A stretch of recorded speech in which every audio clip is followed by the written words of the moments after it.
Oh, you're recording this, aren't you? And get all my facial instances. All right. Well, no better place to start.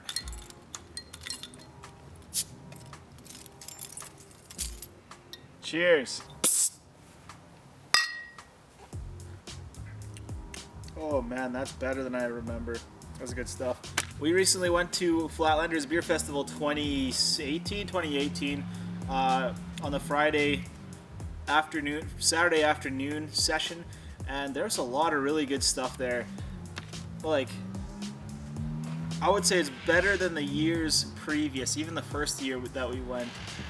I remember the first year we went, it was like we tried everything like a fool, not wanting to be picky and choosy and stuff that we wouldn't normally get. But we also tried to do interviews that time, which we didn't really do this time. So this time was a lot better because, well, I was with we had another couple. I was with a couple of buds instead of just one bud, so that was good to have a couple people there. We kind of paced ourselves a little bit, as much as you can pace yourself with drinking 130 or trying 130 different beers in 3 hours.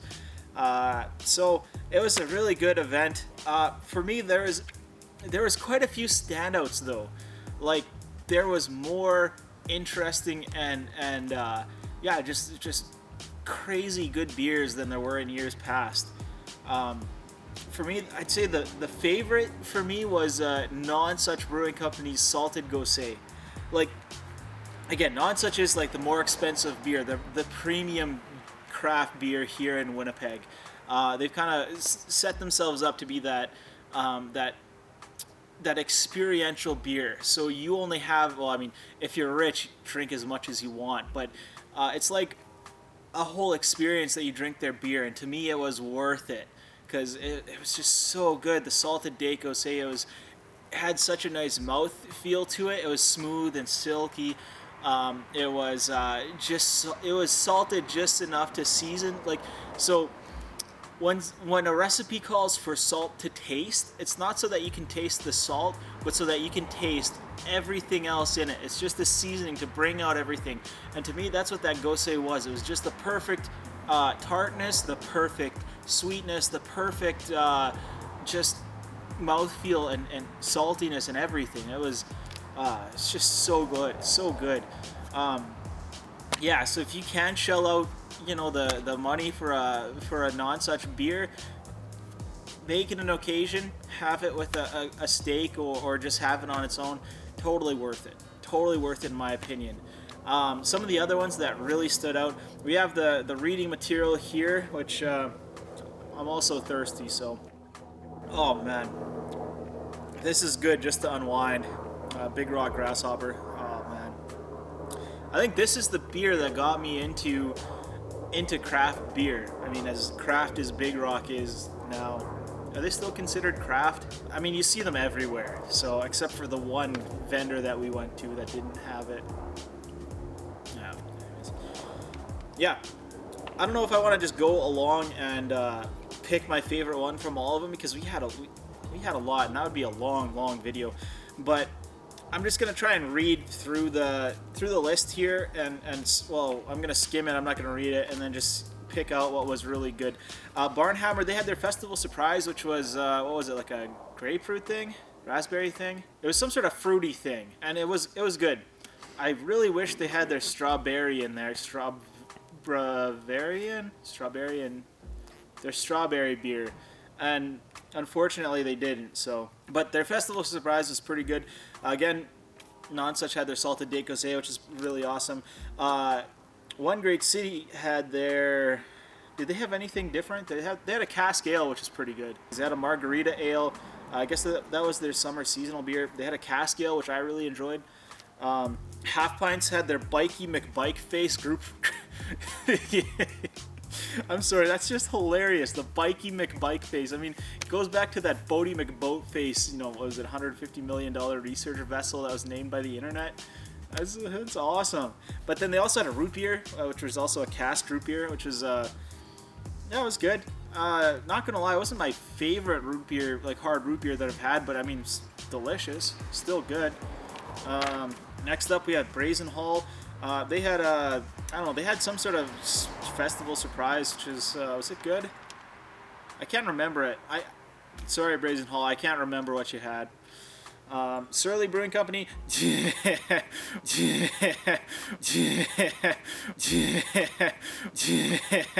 We had last year was the first time we tried the Surly Brewing Company stuff, and it was it was really good. It was one of the highlights of us because it was a huge company coming in from Minneapolis to Winnipeg and starting out, and they did a fantastic job.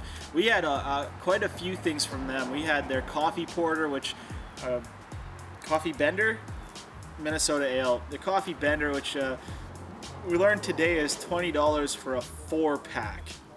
That's $5 a beer, which is quite a bit. I had a couple of those. It was so good. Then we had a couple of other ones, Furious IPA. Then we had they had a bunch of different exclusive time ones, which we were only able to make it to the one, which happened to be a 2 or 3 year barrel aged, 2-year barrel aged something, which was really good. We standed in line for 10 to 15 minutes, and it was totally worth it. First in line for the whole event, first in line for that tasting too. It was awesome. So for them, that would have been the standout for me. Lake of the Woods had a really good the Boreal Black Forest. It wasn't the most interesting one for me, but that's the one I would probably pick up if I found it on the shelf regularly. It was sweet and not too sweet. It was like a Black Forest cake except of beer. So I mean, if you're just looking to kick back and have something that's a little bit fruity, boom. But also you get that chocolate cake in there too, so it's quite good. They also had a La Andre's beard. I don't know where that came from, but it's quite nice too. The Beau's all natural. Their Nordic Pale Ale I really liked, but then they also had a Hopfling Lager.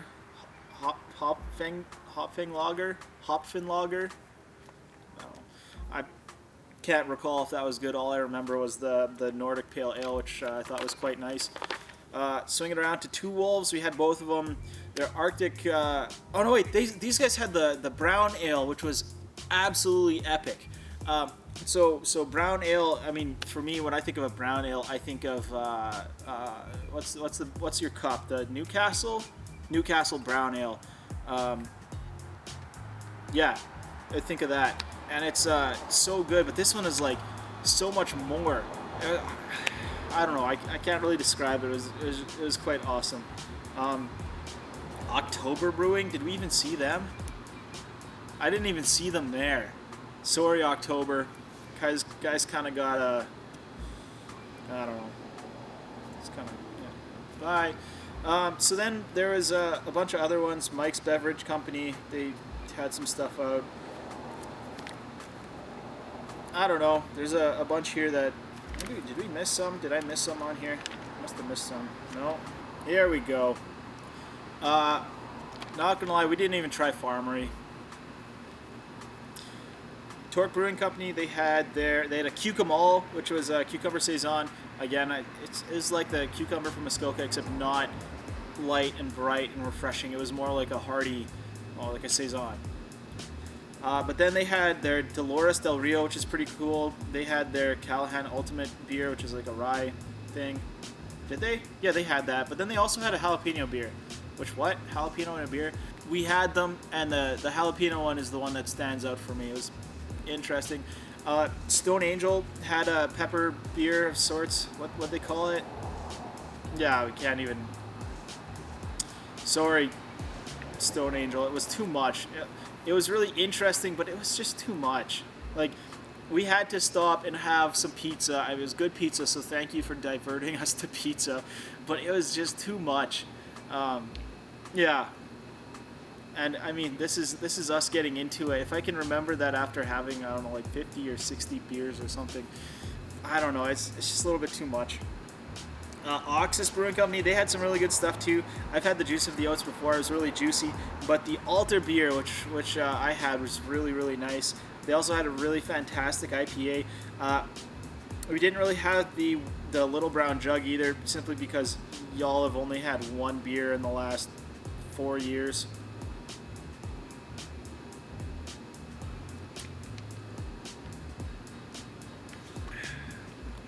Kilter Brewing Company. They had their Fruit Lupulin. It's pretty good, but for me, the favorite one there was their Mexican stout. It was like a chili chocolate stout. Yeah.